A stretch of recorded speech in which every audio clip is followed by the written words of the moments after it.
right, we're here from the new studio, finished just in time for Election Day as hoped for and promised. And there's a buzz in the air. I just went down and voted in person. A lot of people in Florida have voted early and by mail. Record numbers, record turnout is expected here. Of course, we're one of the battleground states. Will be instrumental in the result. And there's a buzz in the air, I can tell you that. There's a lot of enthusiasm at the polls, on the streets. I think there's a lot of anxiety out there, too. I'm feeling a lot of weird energy.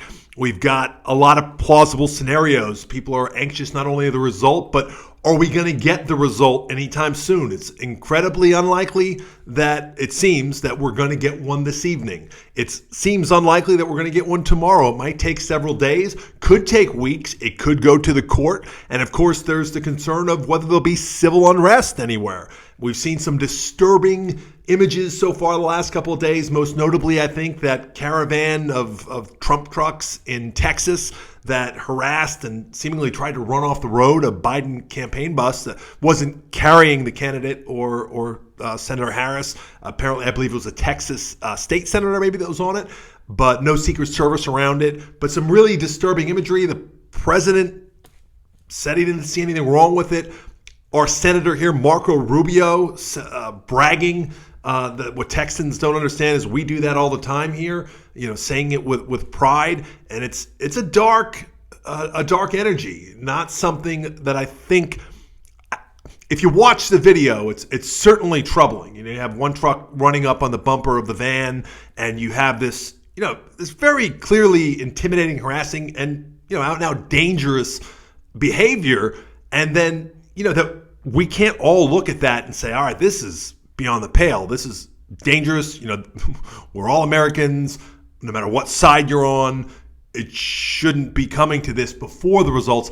That does not, I don't think, signal, very positive possibilities for if the campaigns aren't able to agree on what the outcome is. And it seems like that's the road we're headed down. I think that might be the worst part that's giving people the most anxiety. It seems as if there's an obvious strategy by the Trump campaign to discount votes that aren't counted by tonight. So the sort of the nightmare scenario that we outlined in another video would be Trump, what they're calling the Red Mirage. There's a fairly decent chance that by the time polls close and news goes off the air this evening, that we don't know who the winner is, but that Trump is in the lead in a lot of the close battleground states.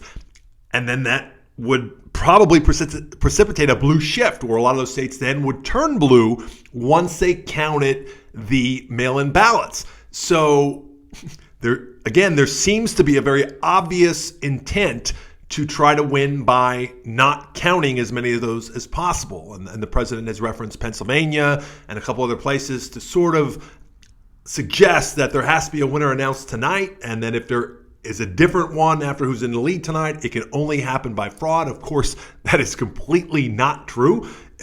Just simple demographics with Democrats voting by mail in much larger numbers than Republicans. Republicans seeming to have less apprehension about the coronavirus and voting in person. And really, there's been a coordinated movement to inspire as many people to vote on election day as possible, probably to bolster up that Red Mirage. So there could be a nightmare scenario where President Trump declares victory this evening, and then we start about this battle of counting votes and which votes are getting counted, and then we get into a lot of splitting hairs. If you've heard of the Naked Ballots, 16 states require that the ballot be put in another secrecy ballot before it's in the return envelope. And by those state laws, it's supposed to be considered a spoiled ballot if it doesn't contain that second envelope. Pennsylvania has such a system, and that is going to be one of the battleground states. In fact, if President Trump loses Pennsylvania, which he won very, very, very narrow margin, less than 1% last time, the electoral map just isn't there for him. If Pennsylvania gets called for Biden at any point, then absent something completely unforeseeable, there doesn't seem to be any way that Trump gets to 270. So those ballots and which ones are counted could come into play in Pennsylvania. And it's interesting to note that in a lot of these states, these sort of unforeseen roadblocks to counting the votes, because again, nobody, when this legislation was created, when these systems were put in place, nobody was considering a pandemic. No one was considering the fact that a lot of American voters would be quarantining, especially those who are at high risk for COVID-19 complications, and that voting by mail would just be a much, much higher percentage of vote this time.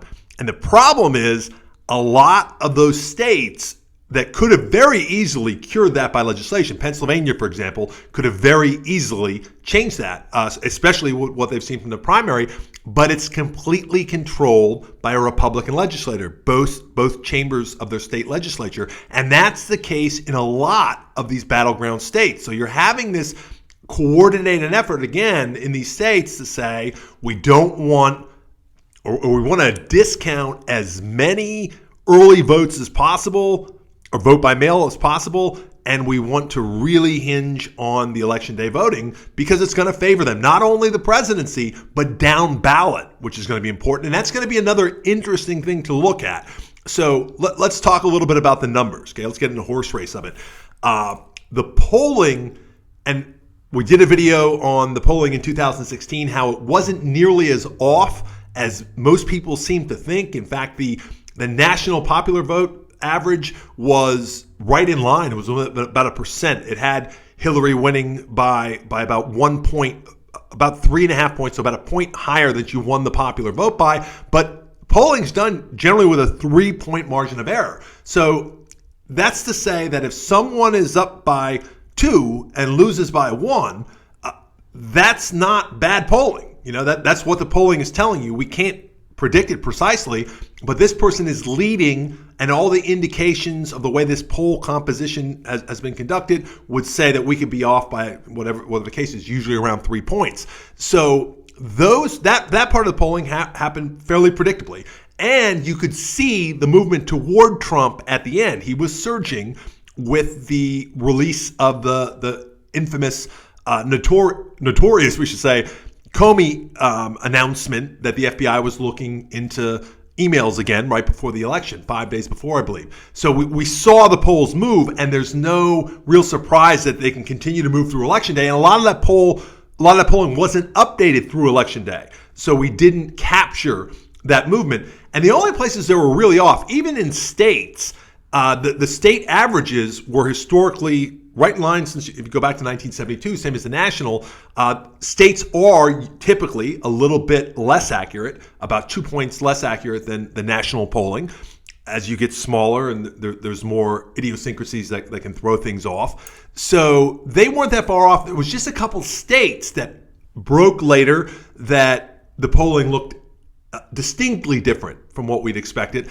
And that's where President Trump's victory came from. So let's look at that 2016 victory. And I can't stress this enough. In 2016, President Trump lost the popular vote by almost 3 million votes. So a considerable margin. He won the Electoral College, but that Electoral College victory, when you look at just the points, it seems more significant than it is. It's actually cobbled together by around 77,000 votes in 3 battleground states that he flipped to give him the victory. And that's Pennsylvania, Wisconsin, and Michigan, the so-called blue wall that was broken. So that was the story of the Trump victory in 2016, overperforming expectations in those states that were considered maybe not safely blue, but on the bluish side of purple.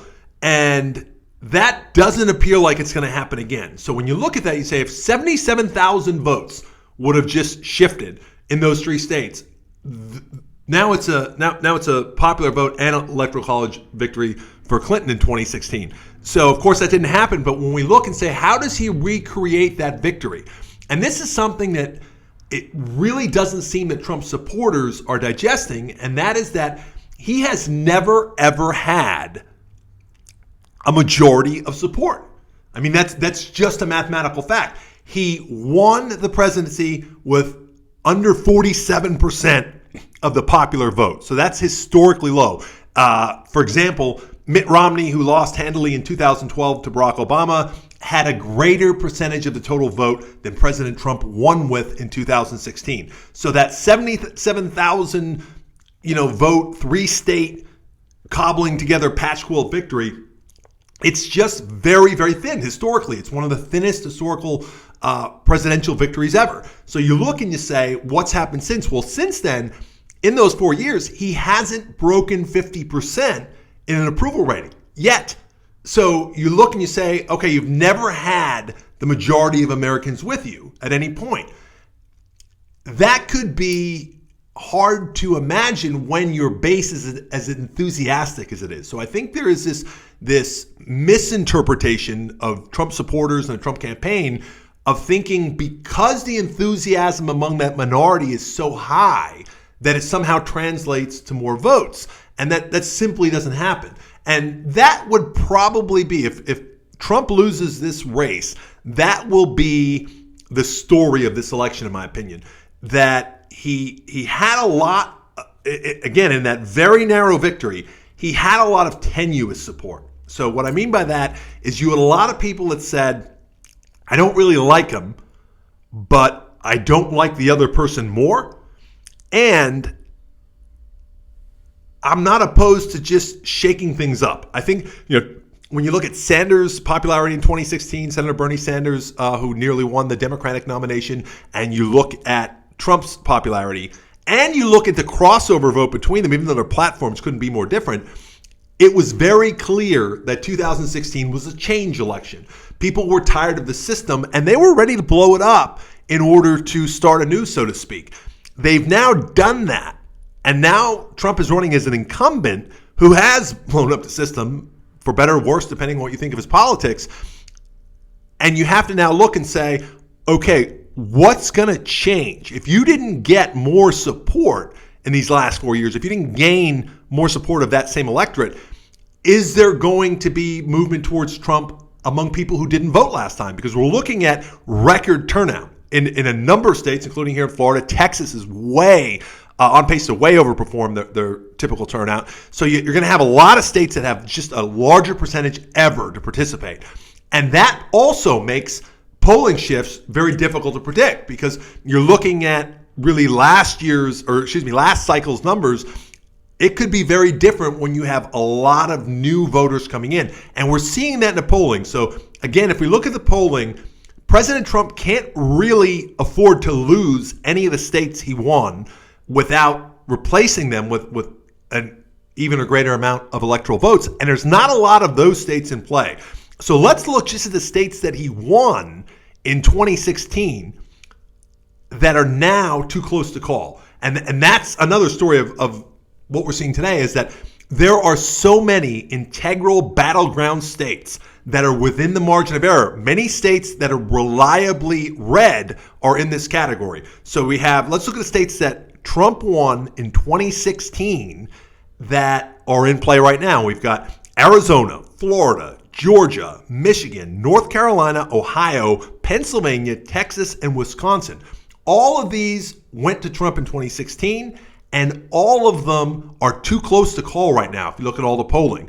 So really, he has to run the table on that list, absent some scenario we don't see. Can that happen? Of course it can. Is it likely? No. It's far less likely. And I think one of the dynamics that's really going to come back in the analysis, so I'll kind of lay it out here now and we'll see if I'm right. I really think President Trump's best chance at re-election would have been moving toward the middle. Clearly trying to capture and retain some of that affluent suburban vote that he got reluctantly in 2016. I'm talking about the people that held their nose and voted for Trump for the tax breaks and the sincere lack of likability for Hillary Clinton. That cannot be undersold here. The idea, and I said this, I wrote about this in 2015 and 2016, that if Democrats nominated Hillary Clinton, they would unknowingly be handing over a tool to close the enthusiasm gap among Republican voters. You would have a lot of votes coming out to vote against her rather than for her opponent, regardless of who that was. And I think the Clinton campaign and the mainstream corporate Democrat media that absolutely had their fingers on the scale for her to win, I think there was a definite thought that President Trump would be the easiest opponent. And when he started surging in the primary polls and everybody was looking like, what's going on? They seemed giddy about it. And they all seemed to be inviting it to happen. Look what the Republicans are going to do. They're going to nominate this guy. It'll be the end of their party. And I really think they did everything they could to incite that outcome. Whereas I'm looking at the populist energy in the primary for both Sanders and Trump, saying Clinton versus Trump might be the only matchup, and I said this in 2016, where Democrats lose this election. They may well nominate the only person who could lose to Donald Trump. And I think there's a lot to be said for that enthusiasm against Clinton. And that just doesn't exist for Biden. You have it, obviously, the far-right 30% Trump-based supporter, they're gobbling up everything from the Hunter Biden emails to Sleepy Joe to every other attack that the president has put on them. But there's not, among the moderates, among the independents, among that affluent white suburban vote that's going to be so important this time, or looks like it's going to be so important this time, mostly because it seems to be leaving Trump in droves, without gaining that. And if anything, doubling down on his base, it's hard to imagine how he recreates that math unless a lot of new first-time voters come out and vote for Trump. And that could very well happen. He could outperform in all of those states. And again, they're within the margin of error. So let's say they're all a little bit off. It would have to be a much bigger shift than last time, but it can happen. And that's what, in my mind, would drive it, would be new voters who didn't participate in 2016. Every other way, it looks like he's on a suicide mission in terms of his strategy, because who is he going to replace those moderate voters with when he's doubling down on his base? Base enthusiasm helps to an extent, but you got to remember, no matter how much a voter likes you, they can only vote once. So there's no difference between the guy driving the pickup truck with the MAGA hat on and the flags and the bumper stickers and everything else, and that dispassionate Biden voter who just says, I'm just tired of this. And that might be another story of this election. I think a lot of people have Trump fatigue. I think there's this real thing to, I don't want my social media feed to be dominated by what he did or didn't do. I'd like to those people to just go back and tell me how evil Nancy Pelosi is, or Hillary Clinton or Chuck Schumer or whoever, or the new target of their despair is the new progressives like AOC and the Squad and all these people who don't have any power in the Democratic Party or in Congress, that are the new boogeymen and women to the right. That was a lot more palatable than having to deal with Trump every day and this never-ending onslaught of what did he tweet, what did he mean, is he serious? So I think the Trump fatigue might play a part in this election. Another thing that I think makes it more difficult, obviously, he's a very egotistical person. Everybody that mentions interacting with him talks about how he doesn't like to hear his opinion challenged and how he likes to have what his gut intuition is reinforced with data, even if it's cherry picked. And I think one of the real mistakes that's probably being made in that campaign right now is judging too much from the enthusiasm they're seeing at those rallies. And I have to say, it's got to be very difficult, I imagine, to have this unique phenomenon. And it is, no matter what you think of Trump, it's a very unique phenomenon that we have flags with a president's name all over American lawns and houses and vehicles, boats. This sort of cult of personality never existed before. Maybe the closest you can JFK, maybe maybe a little bit among certain people with Obama in the very beginning. Reagan at the peak of his popularity. There's never ever been anyone who's been able to to sell merch as a president, move millions of dollars of merchandise the way Trump has. So that enthusiasm is different. It's new. Nobody's used to it. So when something is so ramped up on one side of the equation, it's got to make it feel like you're the most popular president ever in those venues, at least. It's got to be hard to go around and go into these 15, 20,000 person arenas and have these crowds screaming like you're a rock star and feel like you're losing, especially when your opponent doesn't have any of that enthusiasm driving their campaign.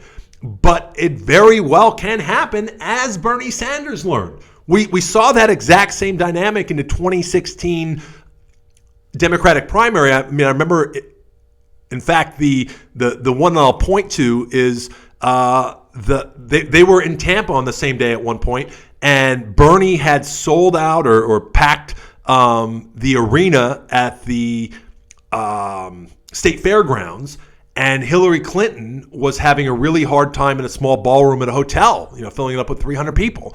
So you have 10,000 in one spot or whatever it was and 300 in the other. It's very easy to start to think, wow, this person's going to win those votes. Of course, Sanders did not win Florida. And again, the reality is you don't even know that everybody showing up at the event is going to vote.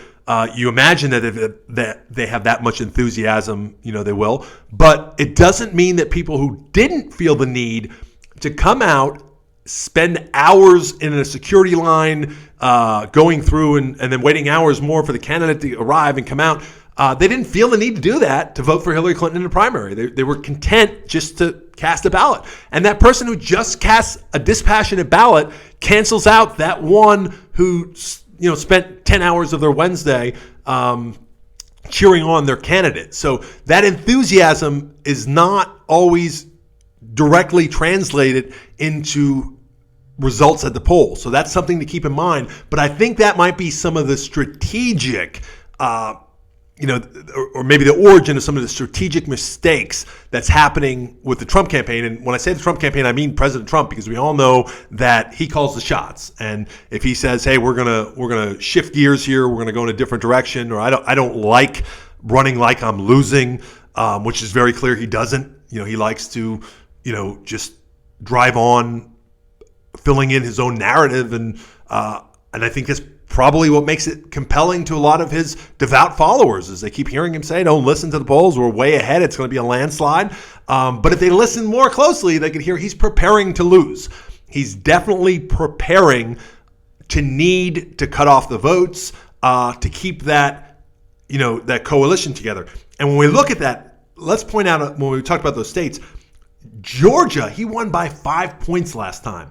That's too close to call. Ohio, he won by 8 points. He has a slight lead there, but it's too close to call. Texas, he won by 9 votes,